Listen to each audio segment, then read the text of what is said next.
Hello, a bonus live stream today. And my usual day is Friday, but if you've been around before, you might be getting used to the idea that I occasionally do a bonus live stream when an enthusiasm hits me. And an enthusiasm has hit me again. I was looking at this Zorn palette, right, which is this color wheel here is made up from colors in the Zorn palette. And the Zorn palette is what you call a limited palette. And that means it uses very few colors.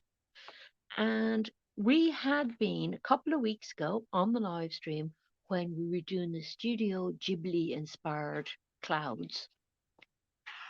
Uh, we were doing a little bit of color mixing.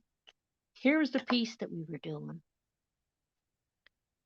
And we were using a color wheel, which, if you want to see the usual color wheel that when you learn color mixing that you usually use, this color wheel, I have an example of it over on the community tab.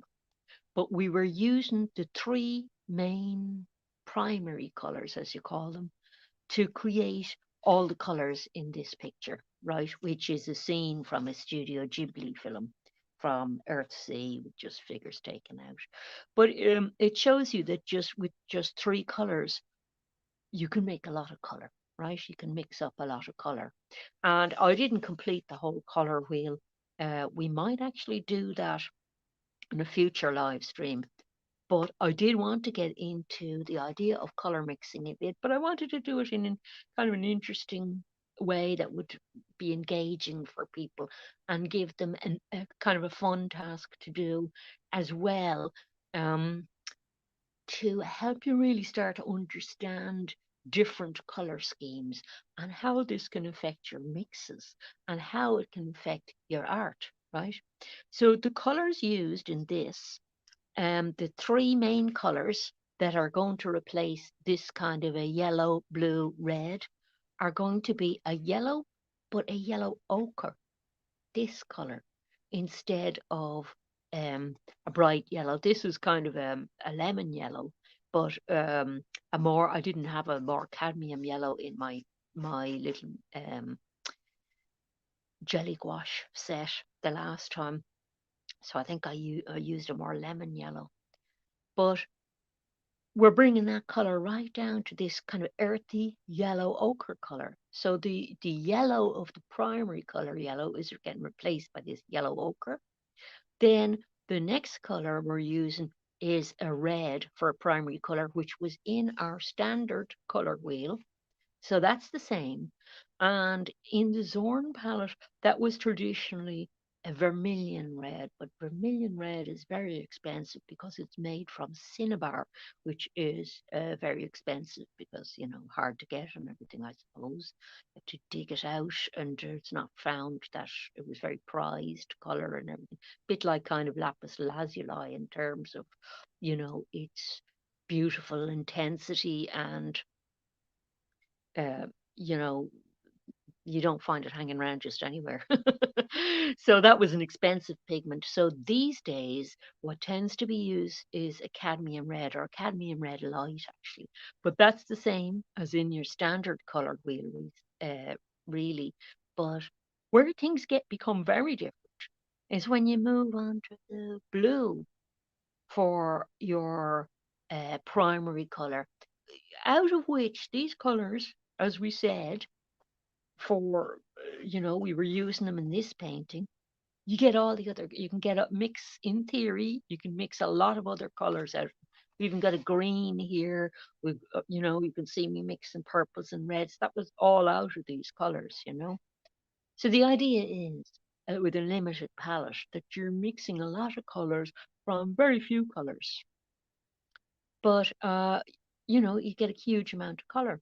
But the third color, instead of the blue, this is where the surprise comes with the Zorn palette. We're using a black. So ivory black is usually used. I don't know what kind of black I have, and these are my jelly gouache again, which I'm using just for convenience sake because I'm able to, mix up small amounts of them, and it's quite a fiddly little uh, diagram that we're going to make. And the purpose of making this diagram is to practice color mixing. And listen, if you're not like super confident in color mixing, this is going to give you a lot of confidence. But talking about this color wheel in relation to your standard color wheel is going to just up your thinking about color a lot. That's why I'm so excited about it for my own painting, because somebody mentioned this color, limited color palette to me, the Zorn palette, some time ago. And I sort of went, yeah, I've never looked at that actually. No, I never have used it.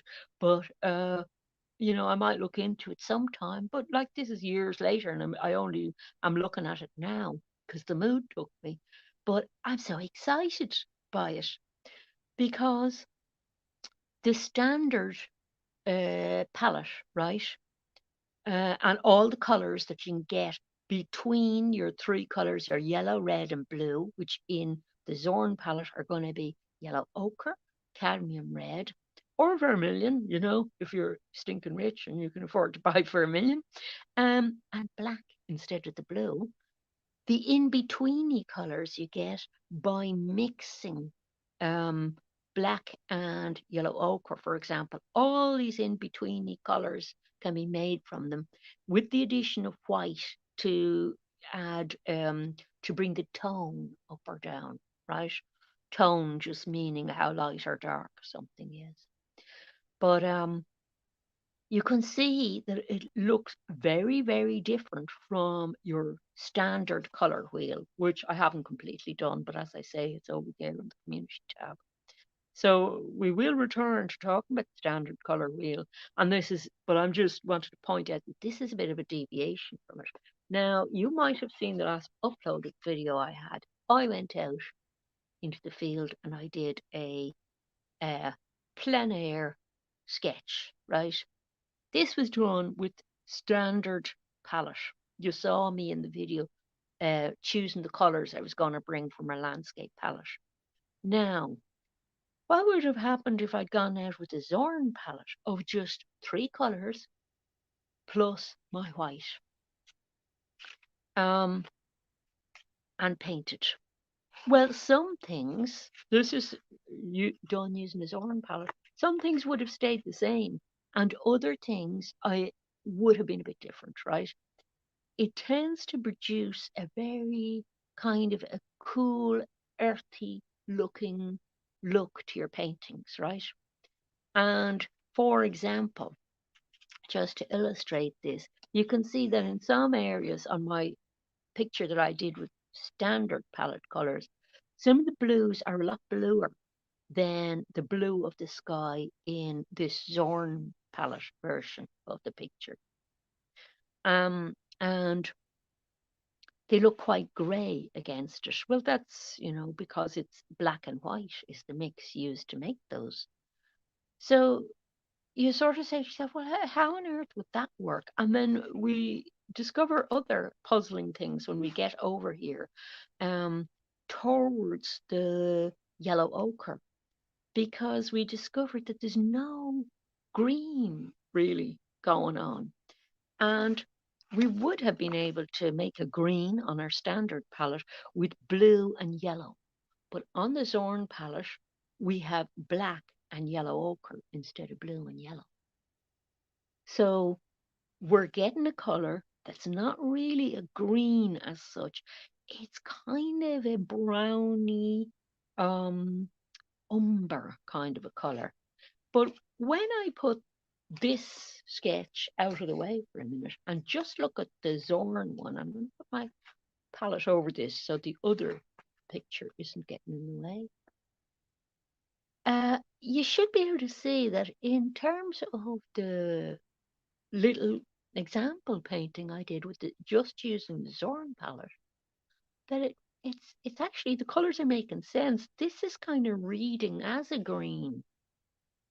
And the reason it reads as a green is that because some of the oranges and everything in this palette are um, bouncing off the ochre colours and making the ochre look more green. Because look at where the orangey colours are over here. And the greens, they're a bit of a distance away from each other, so they're bouncing off each other because this is going towards the colder end of things and this is going towards the warmer end of things. Generally speaking, you have a kind of a coldish side of things over here, haven't you, near the black, and then you have a warm side of things over here towards the red side of things. So the colours read well in relation to each other, but they're not as zippy as the normal palette. But it's very interesting to play around with this palette, and I am definitely going to go out and do some, um, try some landscape work with it, try some still life, and try some portraiture. And this palette is perhaps best known for being a portraiture palette. And people like Velasquez and Van Dyck, not Van Dyck, Rembrandt get mentioned a lot in relation to a Zorn palette because they used a limited palette as well.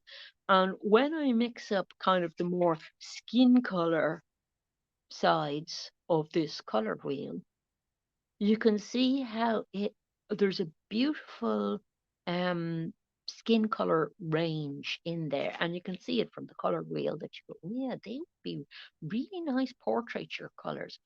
Whereas when you're looking at landscape stuff, you can see some things that you would say to yourself, I wonder would Zorn Palette do that terribly well.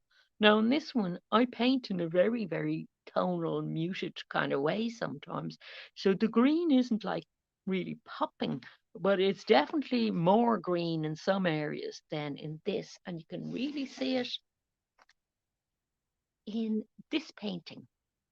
This painting is done with the same set of paints, but it's not a limited palette. I'm using, as many different colors as I want, a few blues, a few purples.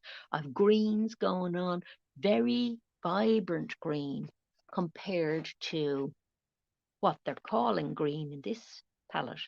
And so if you look at the green in this painting beside what they're calling a green or green range in the Zorn color wheel, this looks brown by comparison, doesn't it? But yet, if we put that back out of the way and look at our little painting and give our eyes a minute to adjust, it looks a lot more green in this.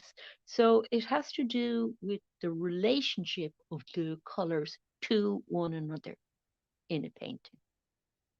So um, now the Zorn palette, it's named after this guy, Einar Zorn, a Swedish guy in the 19th century, painting with it in the 19th century. And he did actually introduce some blues into it. Cobalt blue was one color apparently he did put on his palette sometimes, although he painted with these three basic colors. Because if you try and do a sky in that blue, you might want more intensity in it. You might want maybe not as dark a tone as this, but you might want it as blue as that, or at least as blue as this kind of thing here. So it will give you a different look if you just stick to the Zorn palette colors. It'll give you a different look from your standard palette. And there's another issue which I want to explore as well, so that we really understand color very well. Because sometimes you have to kind of think over these things. And I learn a lot from looking at these things myself.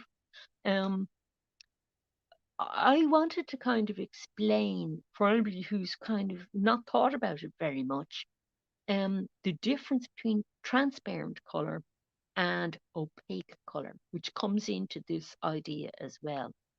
a lot of the greens, for example, some of the bouncier greens,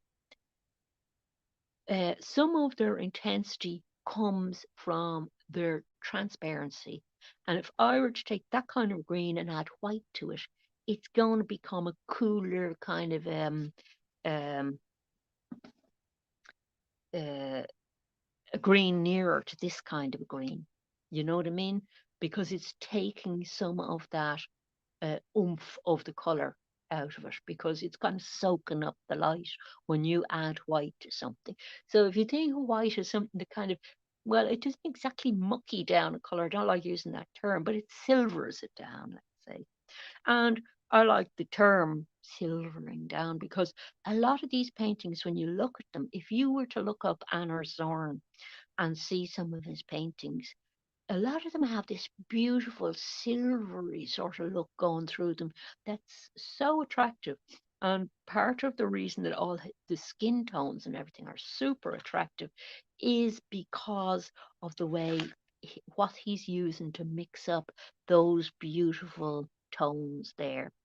And he's not sort of dirtying up the color too much by bringing in too many other pigments the into the picture that maybe don't need to be there. You know what I mean? Is keeping some of the lovely luminescence going, despite the fact that it's a tonal picture. It has white in it, to get a lot of the color going. It mixes with white, as opposed to somebody like, think of Monet's water lilies, right? Which would have a lot of these zoomy kind of colors. And we might do that later on. I'm going to have a few live streams on this to explore, specifically explore color, right? So we're going to take our time doing this because I have some sort of interesting activities planned for this. And I know there's a lot of yakking, but we will get on with actually making this color wheel now. Um, the Monet thing we're going to do with water lilies. I was looking at a wonderful example. I thought that illustrates the idea of transparent versus opaque color and how they do different jobs. And I thought, yeah, we'll do a little painting about that, do some reflections in water, which, is very challenging for me because it's not really something I've done before much. I've done a little bit, but not very much.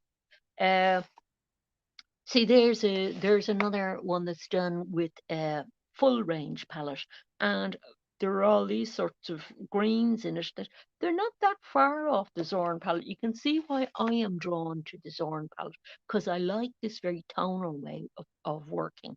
But that's actually done the same as that piece, with the full range of colours, the normal kind of range of colours that you do your mixing with.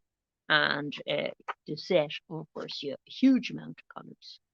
So we're going to make this colour wheel, and then on another live stream, we'll also make the standard colour wheel ourselves so that we get to explore all this colour mixing, and we'll be so confident at mixing colour afterwards that we'll be really pleased we did it. So it's an enjoyable exercise to do as well. So I'm going to get just a fairly small sheet of paper for this and a compass. And let's hope this goes well because doing this one, I made so many mistakes in distances in that one. So I hope you don't expect perfection for my little wheel shape, which has to have 12 sections in it. But we don't really mind that, all the sections are, measured exactly perfectly or anything. That's not really the point. The point is to be able to do our mixing. So I'm going to just draw out the shape first and show you how to draw out the shape. And you might be much better at this than me, but if you're not sure how to start, this might be a help. I don't know. So what I did to figure out the width was I looked for something that would help me, and I had this little set.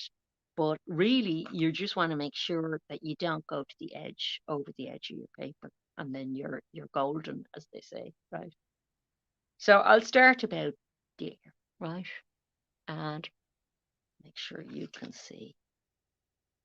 So you got your center point marked by the compass. This is a really cheap one, and it's moving already. Blame the materials, you see. So an outer circle for our color wheel. Now, these color wheels afterwards, they're not going to be just locked away. These are you going to be referred to and going to be very, very useful when you go to do a painting. So these are fantastic things to have. Make sure that your little point at the middle, that you can find it again. So press down hard on your compass. You can do this with a plate or anything and then just free draw the bit in the middle if you don't have a compass. This is just to try and make life handier for myself. And this is a very cheap little set. And I just want to get roughly, want to have it roughly parallel to the edge of the page. That's okay. So let me lean across here and get a different pencil because I don't want to have to take out that pencil. So we're going to separate this into 4, what would you call them? Quadrants. So that's 2 of them, and it's the center point again. An ordinary ruler would do this. You don't need this bit, you know. But I just want to line it up properly with the center. And then try and make sure it's at right angles, because this is the sort of thing that really mucked me up last time. Because I have that yoke, you see, it should be a bit easier this time. Okay, so you got 4 bits, so we have to go to 12. Okay, so I had to look up how to do this myself to get 12 segments. I'm that hopeless, but I have still have the distance okay here. If I don't, near enough. See, everything, if you've got a cheap yoke that just keeps moving on you, it's not great. But what you do is you come to each of those 4 points, and it's like we're like making a clock. So it has to have 12 segments like a clock. So we're going to each side, draw a little curve to each side of each point, right? Go to the right and the left of each point. And that should create 2 little marks in each section when you have it completed. So this works, because I'm not going to spend the whole hour getting this perfect. You know, you'll probably do it much better than me. I'm sure you will. Okay, so basically you've got the right amount of points. 1, 2, 3, 4, 5, 6, 7, 8, 9, 10, 11, 12. We're able to make 12 segments out of that, right? So we're just going to join them up through the center point.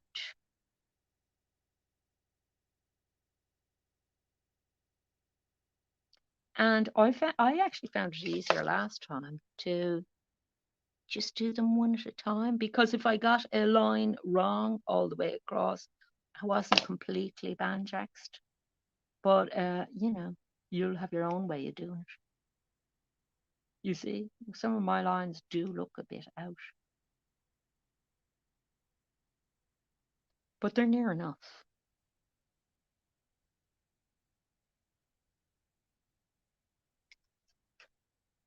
You know, somebody who's really fussy would be giving out to me, but the last one wasn't. The last one I did wasn't measured out perfectly, and it was fine. It worked for what we were going to do. You don't want to have it too far out, because you'll throw out your color values if you make a total hames of it. Because you'll have one segment really, really wide and another thin, and you know, it won't look, the gradient around the color wheel just won't look right. You'll be adding more weight, if you know what I mean, to one bit rather than another. You see, this doesn't match up properly with that because I wasn't kind of careful enough.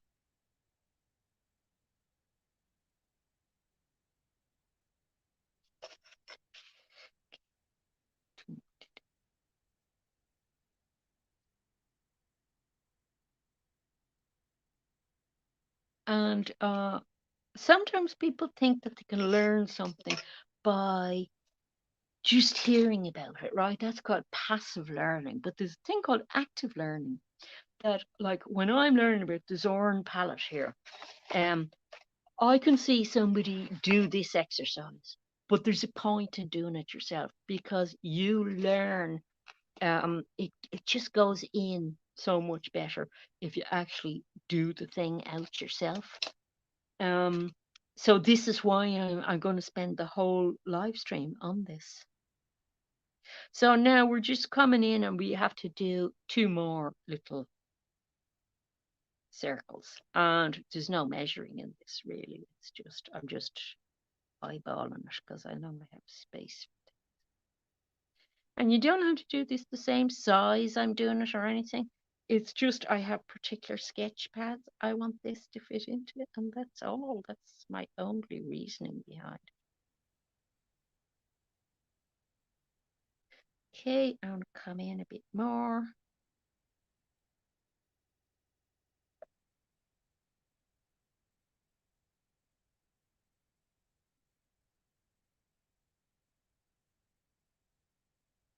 Going to look exactly the same as the last one I did. That's okay. I don't really need a big load of space to be preserved in the middle for any reason, so that it doesn't matter that there's less. And this is, oops, oh, it's harder to do. Hang on. I actually have to bring the pen back. This is amazing. I've gotten this far without messing it up already. Okay. So that's it.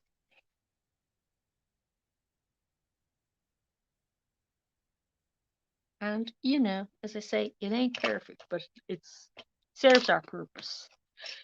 So I am going to turn this up the other way around because I want to show you. Am I the right way? No, I'm the other way. Sorry. There, I want to show you the numbers on them because the numbers relate to where we're putting down the colors and the order that we're putting colors down in. So the first one, number one, if you think of this as a clock, number one here is going to be yellow ochre. Okay, so you can just draw number one in, or you know, if you don't want to draw it in the actual segment, inner segment there, you can draw it outside the segment, the piece of pie. And then we're going to come along to the fifth segment. So 1, 2, 3, 4, 5. And the fifth segment is going to be our second color. And our second color is red. And then we're going to come along to, is it the eighth, fifth, 5, 6, 7, 8? Yeah, 8 segment. 5, 6, 7, 8, and that is going to be black. Okay, so there are three primaries. Yellow ochre. You know, you do this whatever way you want yourself. Vermilion, I'll just write in vermilion because that's what they used to do. And we are doing cadmium red.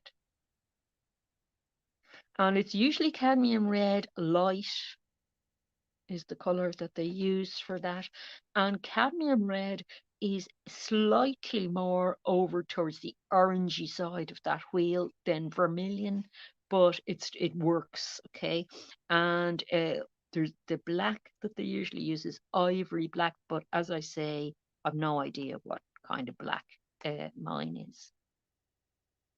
There are a few different blacks available. Now, white doesn't get represented in that, but white will get represented in the two outer circles in this, okay? So let's just start with our, I'm going to put some of these out of the way. I put my compass out of the way now. I got safely through that bit. And I'm going to set out the colour. I can find my palette here. So the first colour I want is, if I can find my, I have everything all nicely organised and everything, and I cannot find my palette knife, which is an important piece of kit for this. Hang on. Because I don't want to look up all my colours. This will have to do. I don't want to spend ages looking for the other knife. This will do. Okay, so we're going to grab a little bit of yellow ochre, and I'll be reasonably generous with that, okay? And it's going to be the first colour I work with. So that's the only colour you're going to need to start for the moment, because we're working with one colour at a time, because apart from anything else, it saves us doing a lot of cleanup and washing the brushes in between. You have to do a little bit, but you know, not as much. Now I'm trying to get this on camera that you can see everything lining up together. I don't want to have that completely out of the picture. Okay, so we'll work on our yellow ochre section first, and I just have a tiny little bit of water in with this jelly gouache now, but I'm not watering it down to the extent of it being a, you know, like a watercolor or anything. I don't want it see-through. But you can do these color wheels in watercolor as well. So if you're somebody that works in watercolor, that's fine. Do it in watercolor by all means. But you're getting your darkest mix in the yellow ochre section, okay? Because you want this to look like a pure yellow ochre. And I'm just moving this around to just get at the section handier.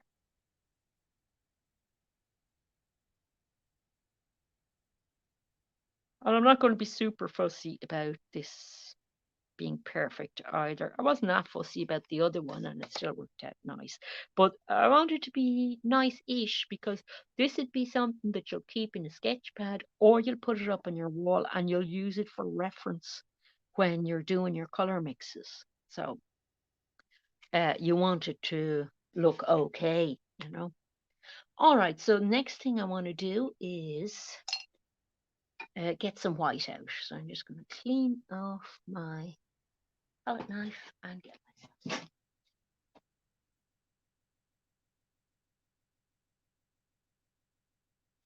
And I've got a good bit of white out, because I'll be using my white for several different mixes. So the first thing I'm using it for is with the yellow ochre, okay? And this is a lot of fun. You'll like this. So what we're looking for is we're looking for a mid-tone and then a pale tone just in with the yellow ochre mix. So you might not come up with exactly the same mid-tones as me. It might be slightly darker or slightly lighter, but you don't want to make your mid-tone so bright that you can't go to a higher tone for your highest tone, okay? But that mid-tone, it should look sufficiently different from the ochre to look like it could be midway between that and your brightest mix. And the way to think about it is that there could actually be infinite tones of color of this yellow ochre going all the way out towards white, you see. That'll always be the darkest ochre, but there's far more, obviously, than 3 colors involved in these tonal mixes. There are many more tones you could make from it. but this gives you an indication of what that color does when it has white mixed in with it. That's the function. So you see, you're learning to become more sensitive to different mixes.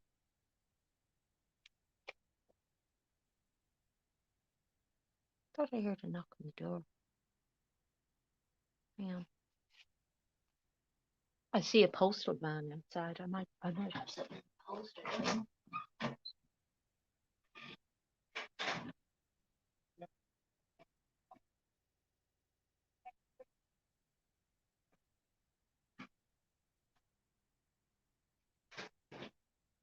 Yeah, I don't know what it is.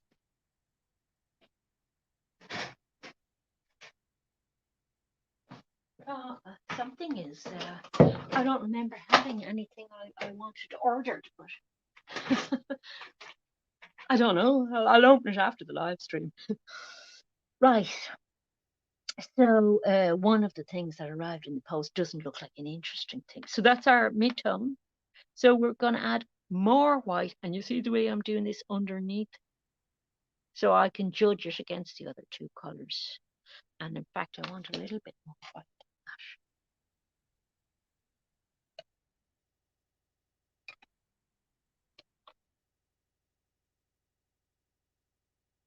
that. Okay, so that's our lightest tone. Just get a good mix there.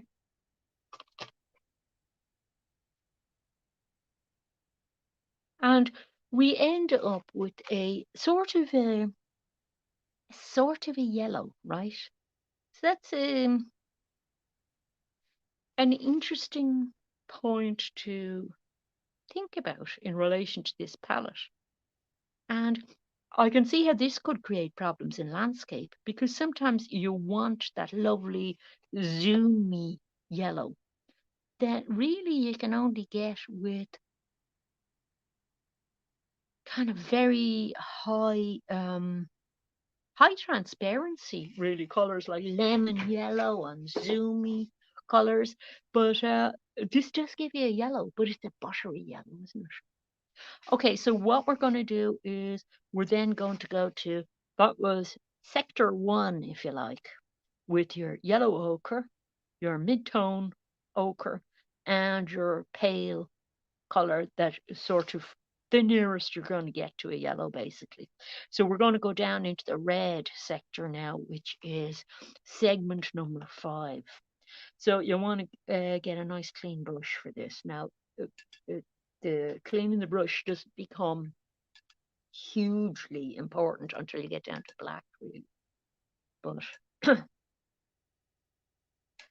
now you leave all these colors out in your palette, because you're going to use all of these again in a minute. When you get in between yellow and red, you start having a lot of fun, right?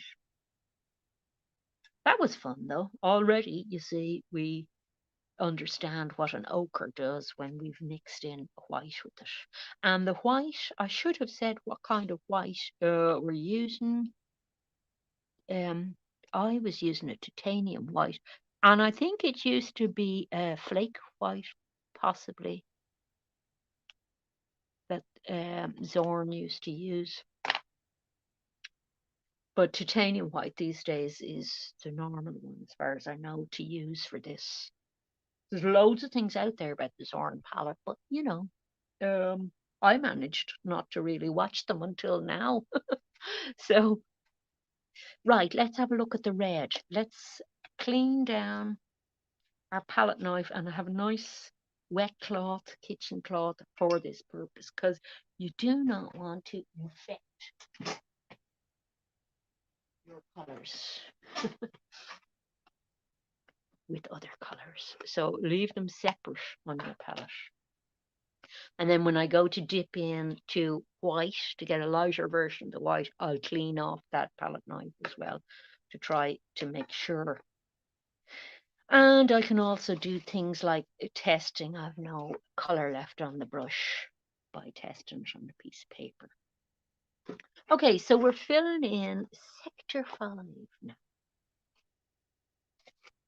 So you see how, you know, You wouldn't always be in the mood to do this, would you? It requires that you're in a sort of a patient mood or just quiet, sitting around listening to music or a nice podcast or something sort of mood. Um, so far, I've gotten away with using the same brush. And I went looking in my brushes and was annoyed to see I didn't have a little angled brush that would have been handy for this exercise.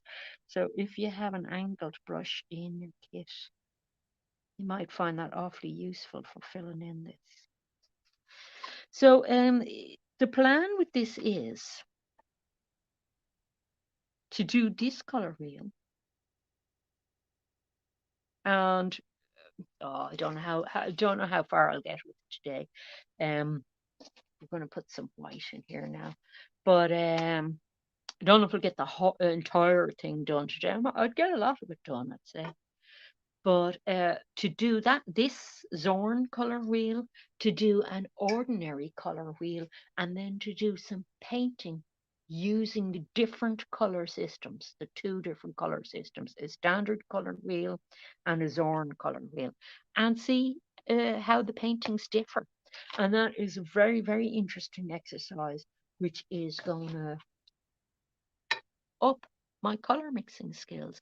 Now, I think if you're like me, you enjoy red, you're gonna love doing this because cadmium red with white in it is one of the most beautiful things you will ever see. And you will start to notice that it is very beautiful against the ochre as well. So we're having a little party for the senses here. So you see, it's not a boring task at all when you're doing it yourself because your eyes are having a little party watching all the beautiful color happening. And it is incredibly satisfying making this color wheel as well.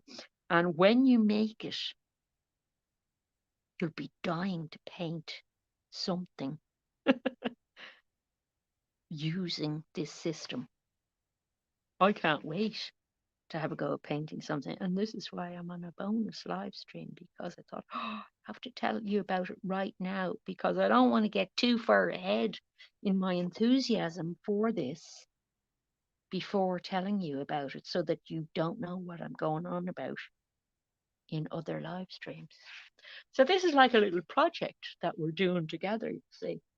It has to be a project because it's not like a super fast thing to do, but you will get results very fast. It just the color wheels will take a little while to do, but they are worth spending the time on because you're learning about mixing when you're doing it. I should have left a little bit more of my mid-tone there, um, so I can see better what I'm doing in relation to that mid-tone. Didn't leave enough. There's the lightest tone. And kind of the kind of idea is that your lightest tone on the outside is gonna, tonally be something similar to the others. But actually on my last one, it really wasn't.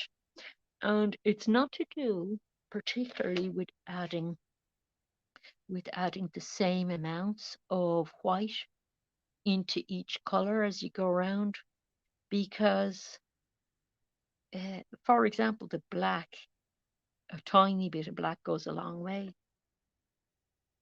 And, so it wouldn't be like you add half and half black and then you add half and three quarters. It's a bit more touchy feely like that. And this is why it's good to actually make the color wheel to get the practice in yourself because you learn by doing as well as watching. You learn a lot by watching somebody. But until you actually go and do it yourself, how do you know you've really learned, And your confidence will come right up when you go to paint, having had this color wheel done, you see. Okay, so this is where it gets fun now. We're not going to put the black in on sector 8 yet, because what we're going to do is we're going to fill in the sectors between, and I'm going to turn this slightly, we're going to fill in the sectors between the red and the yellow ochre. And you can probably guess how we're going to do that. We're going to do it by mixing yellow ochre and red together. So in your standard color wheel, you would be mixing a red and a yellow, like a cadmium yellow or even a lemon yellow together to get in betweeny colors. But our color wheel is going to look, our Zorn color wheel is going to look slightly different because it's yellow ochre and red we're mixing. So it we only have, the reason we have these 3 bits in between is just because um, to show the range of colors really that are in between. You could make that wider or thinner and have like a gradient. You could even lay this out differently if you wanted to. But I like the wheel personally. I think it visually makes an awful lot of sense because um, when you're talking about complementary or opposite colors, you can see them opposite each other on this wheel system. So, you can see your purpley colors opposite your ochre yellowy colors, and you can see your blacks or the blues, they would be really in a standard palette, opposite your reds. So you got cold colors opposite warm colors, you see. So it kind of visually makes a lot of sense and helps you understand it better, I think. So we're doing a mix on this side of the 3 segments we have here that is going to be mostly ochre. And over this way, it's going to be more red added. So we're going to fill in these inside rings first, okay? And we need a clean brush again for this.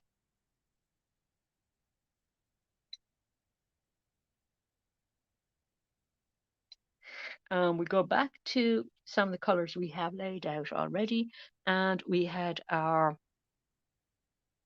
yellow ochre with nothing in it, right? Just yellow ochre. And over here we have our red mix.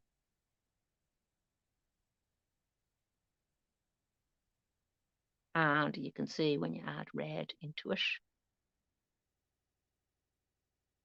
you've got an orange color.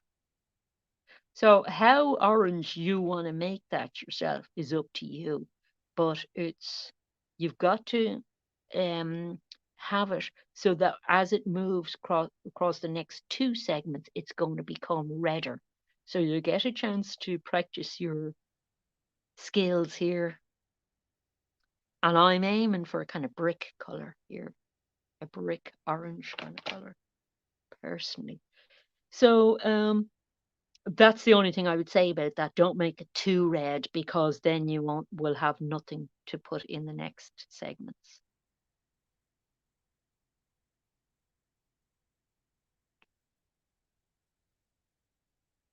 And it's a nice terracotta kind of color. So that kind of, in theory, alleviates the need for burnt siennas on your palette. And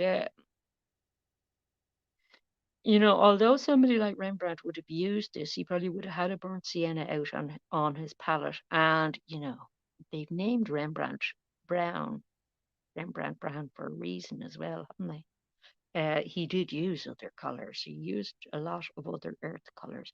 So although he had a limited palette, he wasn't as limited as this. So there are some ways we can go. We can go across or down. And I do have this color out, so it makes sense for me to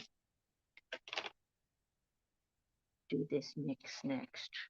So you're always going to be mixing up a little bit more than you need for your segment because you're going to make 2 more shades from it. And I'm going for the mid-tone of this.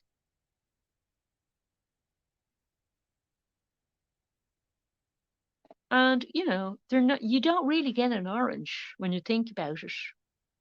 They're not like if I was painting Satsumas or something like that, that would be what I would choose to do in a still life as a challenge, to see if I can get a still life that has something like mandarin oranges or Satsumas um, that actually look orange in that particular color scheme, just using the Zorn palette and not bringing oranges into it. Will they look orange in that painting? See, it's an interesting question to me. Because definitely my landscape, when I did my little landscape there that I showed you at the beginning, I got some surprises with that because the green, and it looked a lot more green than I thought it was going to be because of the context of other colors I was using it with, you see. Okay, so we have our mid-tone here. So we're going for the light tone now with some more, bringing some more white in. And I'm just trying to stop that white from getting too infected, but it actually is starting to get a bit infected with other colors. Oops, I've just infected my red. Dropping stuff on it, but I can't go and recover that bit of white over here now because I don't want to get red mixed in. Okay, so I'm up to the palest color. Isn't my palette looking pretty already? I think it is. See, this is what I like about doing this. And you can see that this color here creates a really beautiful, for Caucasians anyway, skin tone. And, the colors around it do as well. That would be, if that was a little bit brighter, that would be a lovely highlight on a face that was in warm light. So you can see why portrait painters love this palette. It's very strong in the earth tones. But where we start getting a lot of surprises is around the black side of things, where we're using a black instead of the blue that you would normally use for a standard color wheel. That's actually looking a little bit paler because I added a tiny drop of water. Hopefully it'll dry out all one color. I don't want too much deviation within one area. And looking very nice, isn't it? So let's go into the next segment. And if you remember, this one had more yellow ochre in it than red. So I'm going in the next segment, I'm going to add more red. So here's what we had in the mix we had for the last thing. So more red would be this. Okay, and I'm going to have to duplicate that because I don't have enough ochre. So that's it there. So that is looking more Satsuma-y to me now. But if I took out from my paint set, if I took out an orange, a cadmium orange or something, that's not going to look very orange. It's just going to look like a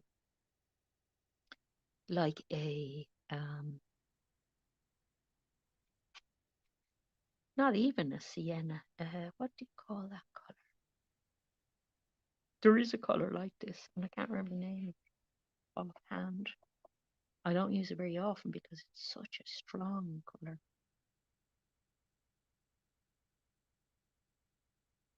This is, to be honest with you, this is what takes the most time getting into corners. This is why if you had an angled brush, you would be doing this quicker. But you see, the thing is, you need the thinking time. People really underestimate how much thinking time they need for something to be learned, I think. And, you get all these jokes about boomers. They call anybody over for a boomer, but it's not that I'm slow at learning something, super slow or anything. It's that you're learning manually as well. by the doing of it. Okay, so this is our darkest version in that color. So we're going to come up brighter. So yeah, I'll just get a little bit more white out for myself in here. And get a bit more white for the mid-tone of that. And it's, you see, I like that they're adding the whites in several gradations, because you really see what the color does when you start using white in with it. And actually, this is a bit similar to the other one in that um, it's not that far off this color here, because there's only a little bit more red in it, you know. If I'd only one segment in there rather than two extra segments to do, there would have been more of a difference between it. But it is a little bit warmer, you know, but not hugely so. But the tiniest little bit of a difference in shade can make a huge difference in a painting. And you will find this particularly in portraiture. You'll get away with a lot in landscape, I find, colour wise, that you won't get away with in portraiture. And even still life, you'll get away with a lot. But this is why portraiture can be one of the most difficult things to do, because it takes very good color mixing skills to really get some of the subtleties of things. And I was looking at the most incredible portrait today. Um, I love Rembrandt, you know, and I was looking at a Rembrandt portrait, self portrait. His self portraits are amazing to look at. And the man was a magician with color, an absolute magician. Some of the things he does, just as a painter, you just gasp at the amazingness of them.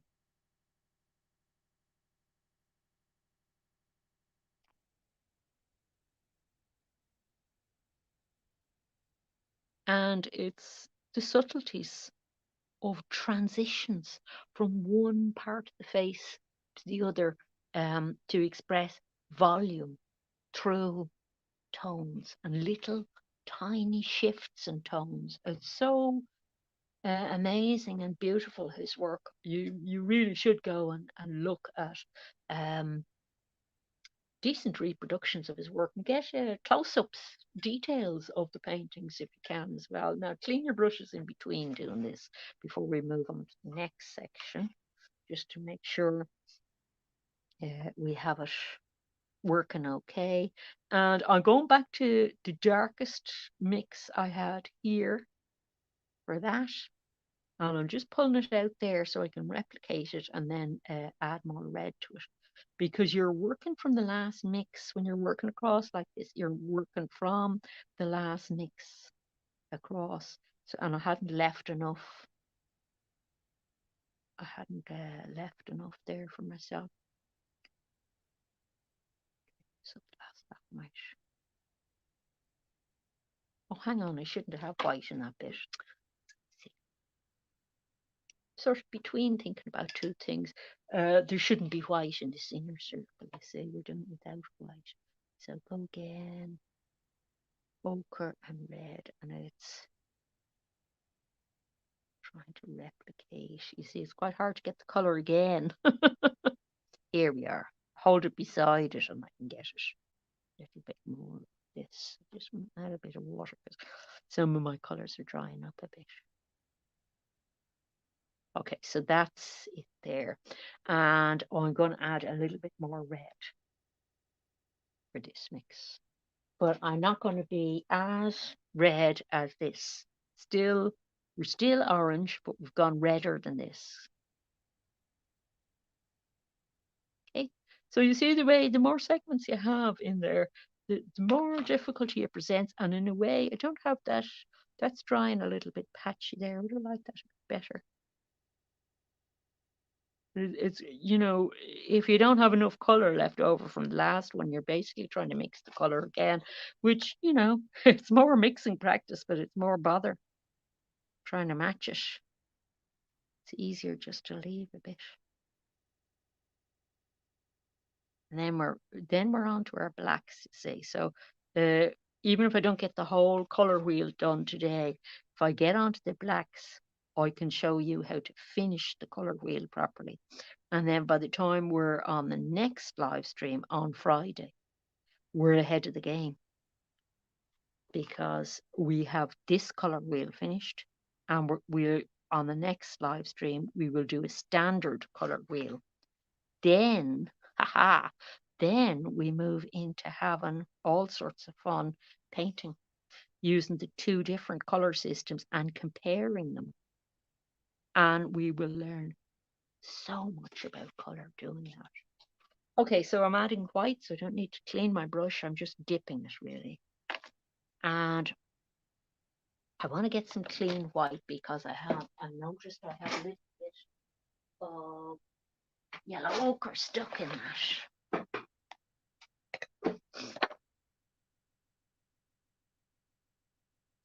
Okay, white over to it for my mid tone.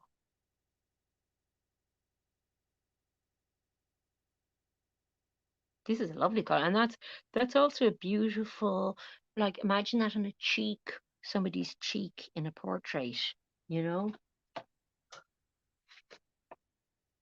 would be perfect, wouldn't it? And when you're doing a painting like that, something really difficult like a portrait, you're constantly saying, that's not quite the right tone. What have I gotten wrong? And this palette here helps you figure that out in a very simple way, because you will be blown away when we get to the black how that works. That is such a beautiful color. That is also a lovely Satsuma-ish color. Right, let's get more white involved here in the mix. What color was I on there in the corner? I nearly did it the wrong color. This is white.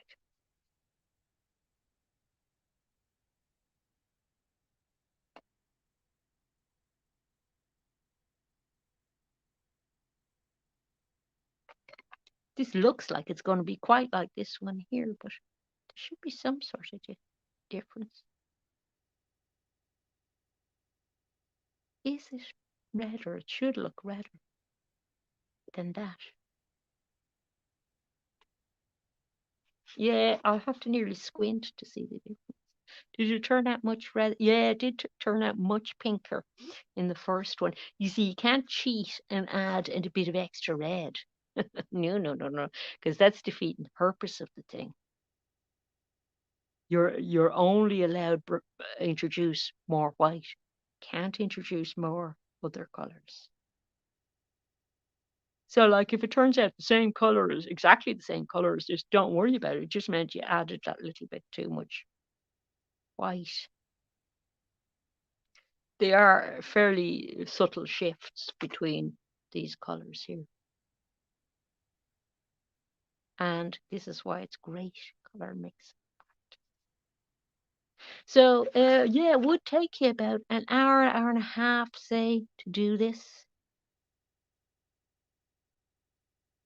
Unless you just want to slap it together, you know, but might as well take your time and enjoy it. If this is a little chart that you're going to keep for your own personal use, and we will refer to it in later live streams as well.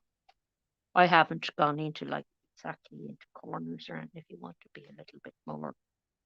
Okay, now exciting because we're on the black, and you wouldn't think black would be terribly exciting, but it is. So let's bring this around again to have the black nearer to us. And we're on section 8 here. I'm going to change my brush because I don't want any pale pigments. See, even that when I clean it, there's a little bit pale pigment. Be careful here about your brush, getting your brush nice and clean before you start this bit. This brush is breaking up a little bit as well. That'll be soon only fit for painting grass. Now, 3:06, so I'm running a bit over on this live stream, but I am going to get this section done to show you something, and then you'll be able to finish this off yourself, okay? Because you can see the technique going. And then Friday, we'll come back, we'll talk about this, and we'll talk about it in relation to the standard colour wheel, and we'll make ourselves standard colour wheel. And then we are at the completion of stage 1 of our colour exploration. And you are going to be so fantastic at doing colour mixing if you're not already fantastic. But I've been painting for a very long time, and I've never used the Zorn palette before, so it's all very exciting for me. So indulge me. And if I hadn't used it before, there's a lot of people out there who haven't used it before. And I noticed that a lot of the videos about this, people didn't go through making a whole color wheel. And I thought, yeah, I think there is a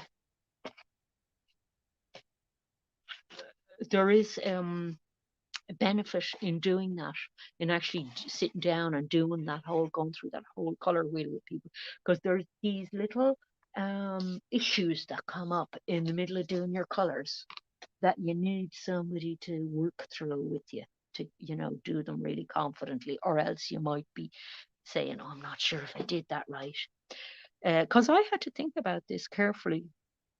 When I was doing this one, I had to really think about it and go, okay, is this what I'm doing? Am I doing this right? So this one is just your black, ivory black, or whatever sort of black you have.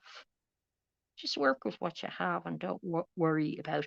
Like, if you were going to be like perfect about the thing, there are natural pigments. There are companies that sell natural pigments. So you could get the original Zorn palette colors. You could get your vermilion, your ivory black. Ivory black isn't actually that hard to get. What did I say? Flake white. I think it was flake white. It's the original one. But these are fine, these colors. So don't think that the color is like way out when you're doing this. It's not. The only thing I'm not sure about on my palette is the black. I'm not sure what sort of black I have. It doesn't list it on the palette what sort of black it is. So, okay, so we want a mid-tone for black as well. I'll just wipe my palette knife down a bit and get myself a bit white over here.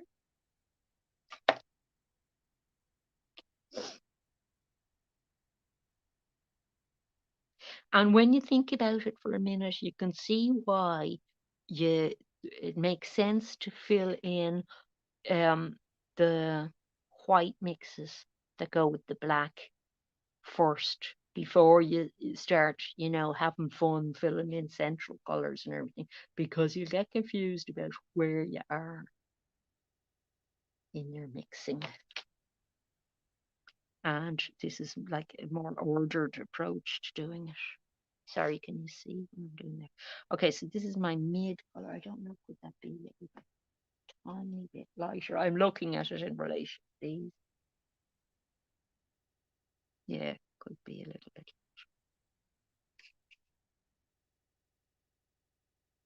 I could have gone even slightly lighter. That's not recommended, actually, changing their mind halfway through, something like that. But I know that the gouache will do it for me. I'm trying to get each ring the same tone, just meaning lightness.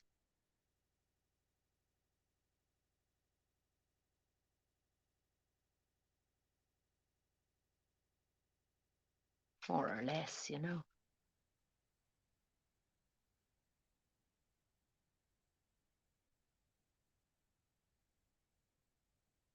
Don't worry if yours doesn't turn out exactly color matching mine. You've got a couple of things going on. You're looking at this on a computer screen for a start. And your sense of color is different from my sense of color. Everybody sees color slightly differently. Once you get the idea of this is very soft brush, it's annoying after the other one wasn't quite as soft after getting used to it.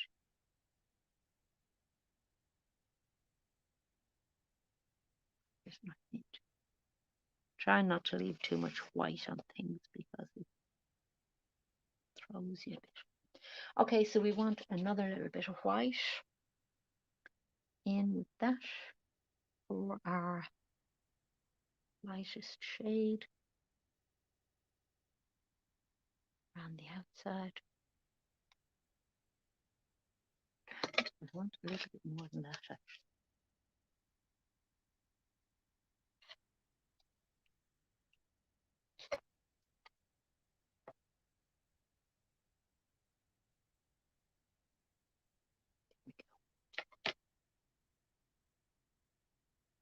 And this black, remember, is replacing the blue that would be one of the primary colors in your mix. So, for example, this gray color here, if you were doing a landscape, would be the sky color, which is a mind-blowing idea to me. Or if you were doing water, it would be water. Not as mind-blowing an idea to me in relation to water, but certainly in relation to sky. I was saying when I was doing this wheel, I was saying that'll never work. Then I did that little painting and I went, hang on, it did work. And it was very, oh, it's actually not far off the color I had used when I was using a standard palette. So it did work. But this limited palette, you're not stuck with just using these colors. You can add little bits of color to the palette, but it is an interesting challenge to try and do paintings just using these colors, because the challenge of trying to match colors makes you improve at your color mixing. You might, you can't get every color, right? It's just not going to happen. You're not going to be able to get every color perfect. So just clean my brush before I go on to the next thing. Okay, so I've gone way over the time. So I just want to tell you how to finish this off, this color wheel. And the way you would do that is to fill in between the red and the black. So remember how we did it for our yellow ochre and our red? We mixed yellow ochre and red together. Now we're mixing red and black together. And we're starting off with mostly red on this side. We've only two sections in between here. If you remember the last one, we had three. It's just, that's just the way the color wheel ended up. We could have had three sections here if we'd wanted to. It's just, that would be a harder wheel to draw, wouldn't it? So to show our to make our point about the transitions, you see, you have to have a couple of slices of the pie in between. So on this side, this slice is going to consist of mostly red, and on this side, that slice is going to be mostly black. So we'll fill in those middle colors, and I'll let you fill in the outside colors yourself, and then I'll just briefly talk to you about how to fill in the last ones so that you can do your own color wheel before the next live stream. If if this is something that you think is interesting, you'll still enjoy the next live stream. And there'll still be something in it you'll find interesting, I think. And in the next live stream, we're doing a standard color wheel. So if you don't really know much about standard color mixing and you want to learn something about that, you might really enjoy that one, you see. But certainly doing a Zorn color wheel won't confuse you. about the other live stream, about the other standard color wheel that we're going to do. I have deliberately chosen these two things to complement each other, not to confuse you. They're meant to elucidate things. So hopefully they will. Okay, so this one is going to be mostly red. So a little bit of black, but mostly red. And black, I did say black goes a long way. So you'll find you're mixing a good bit more red than black. Okay. And you can see it there, how that one turned out. It turns out quite a dark color, but it's a dark, very warm brown. So we definitely have been spoiled for all beautiful earthy colors and everything. So it's when we get around here towards the ochre, between black and ochre, that we start wondering about, well, how good is this going to be for landscape stuff? Not sure. In the same way that we were thinking that about the orange, when we couldn't get really any very, very bright oranges, and we were saying, well, how the heck would you paint an orange? So how would you paint an orange or a grape? A green grape with this, you might be able to paint an olive, but can you paint a green grape? Because a grape is very green. So even for still life, you're kind of asking questions. But some of the questions that it brings up are just fascinating questions. And it's such fun trying to answer those questions. So let's just, while we're here, fill in the next section of that. And what a beautiful color. And we have discovered another fabulous portrait color, haven't we, really, when we're looking at this? Because maybe that's just me, being a keen portrait painter saying that, but what a beautiful color. And it's a lovely palette to explore, because a lot of people struggle with the idea of skin colors. They have an idea how to get a skin color, but they can't really move on from that to learn more about how to get different tones of skin color and everything. And some of that can be about a deficit in having an opportunity to really have a sitter sit for you and be able to observe up close those minute changes in color that really add life to a portrait. And some of it is um, not knowing really where to start in being able to capture the color that you're seeing. So two problems going on. And this exercise that we're doing here is so helpful for getting you past that stage. When you can do a portrait, but you kind of have one skin color you can do well. And then maybe you can do a brown, or maybe you can do a black in with it or something, but that's kind of it. And this gets you past that stage, because look at all this. That's all related to skin colors. And even this color we're going into now, we're going into a kind of more purpley range here.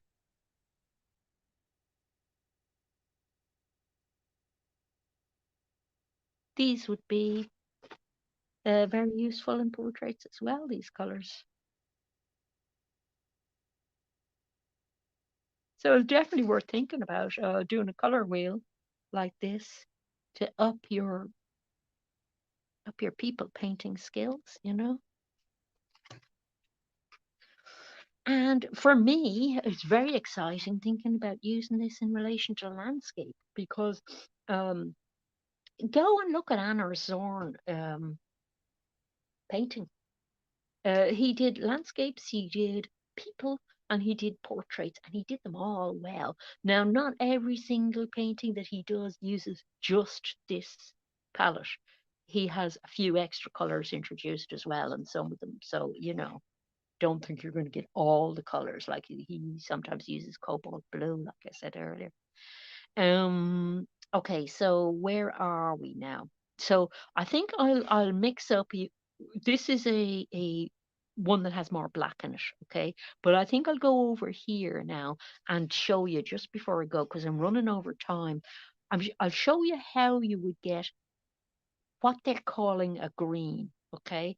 And um we had been working from left to right, but I'm going to be a bit sneaky and just work this square here. And because I want to show you a Zorn Palette green, okay? And this side is nearer to the yellow ochre, right? So that means that this side is going to have more yellow ochre in it than black, okay? So I get our yellow ochre out and grab a little bit of black. I just want to clean this first one.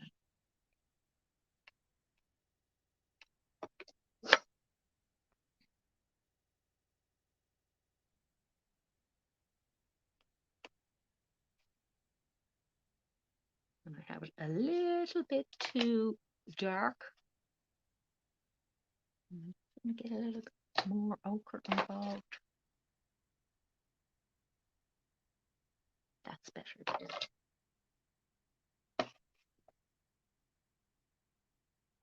Because I don't want to put in too much black because I have two more squares to fill before I get over to the black.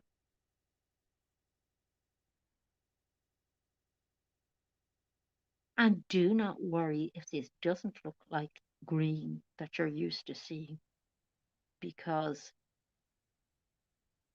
it's not. It's not a bright like a sap green or a cadmium green. It's an olive kind of a green that has a lot of brown tone in it. And when I put in the white in this, you'll see what I'm talking about. But you see, the idea is that in relation to the other colors in this palette, that it'll look like a green. If you started mixing your standard palette with that, that'll look more like a brown.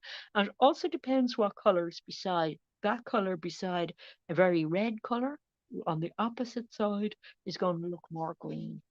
So that's one of the sort of principles of learning about the Zorn palette, is to understand that the colors look different in relation to what colors beside them. So that's part of why artists get so excited about learning about the palette, you see, because it's just playtime. Now you can see the way it's looking more green here once we add the white, but it's quite a grayish. I'm going to add more white actually to that. Can't really see the color properly, and I want it to kind of match the mid-tones in these a bit more.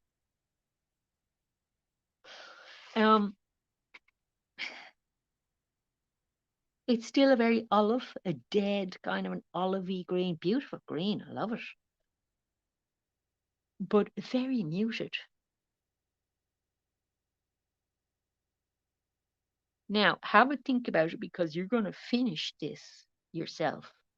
Have a think about what you're doing for this inner segment for the next thing, because you should be able to figure it out by now how to do that from all the mixing that you've done and watching the video. I'm just going to fill this in while you're thinking about it.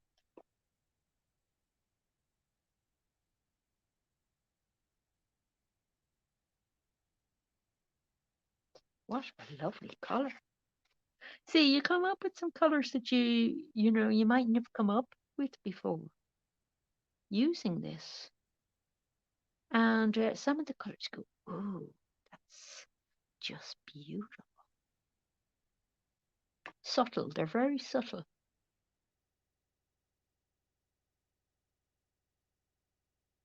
So thinking about it, you might be able to figure out what happens here. So what happens working across here? We had ochre and black mixed together.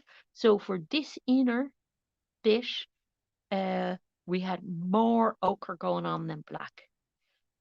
This one here, if you were filling that in next, you would still have more ochre than black, but it's um getting more towards black over here, right? This one here, it's kind of half and half, if you like, and this one here more black than ochre. And then you're doing lighter versions of each one. So each time you do one here, you're doing a lighter version of it, a mid-tone version of it, if you like, and a lighter version of it out here. So you would be well able to finish that yourself and even just figure it out by looking at my color wheel here. And that color wheel, that's over in the community tab as well. So by Friday, we'll come back on Friday and I'll have this chart and we'll do a standard color wheel on Friday's live stream and we'll hold them up together. We're going to do it in the same layout as this. We'll hold them up together and see how they look together, what the differences are. Then we'll think about doing some paintings from them and see how the paintings differ and see what we can learn. But I bet that if you have a go with this Zorn palette, that you will learn a huge amount of things and get really excited about some of the possibilities of this palette and think, wow, that was a worthwhile exercise, and kind of a fun exercise as well. So I hope you enjoyed that, got something out of it, and perhaps we'll think about joining me again on Friday. And if you want to have a look at you can uh, compare your standard color wheel with your completed version of this. Go over to the community tab and find the standard color wheel that I posted on the community tab and compare how different the colors look because it's a completely different system you're working with there. These standard colors versus this. So we're going to do this version of this on Friday, okay? And then we get to use them. So you'll see what the color wheels get used for after that. So this is why it was worth spending the time doing a few live streams in a row on this topic because it's not just something you just mention to somebody and then they know all about it. They actually have to do it to start learning it, and then you go off in your own directions from it and start using it in your own way. But very exciting in terms of color. So thank you very much for joining me. I hope you enjoyed yourself. And we'll see you again on Friday on the usual day. It's not a bonus day, but it's the usual day. And bring a compass again. Yeah. See you then. Bye.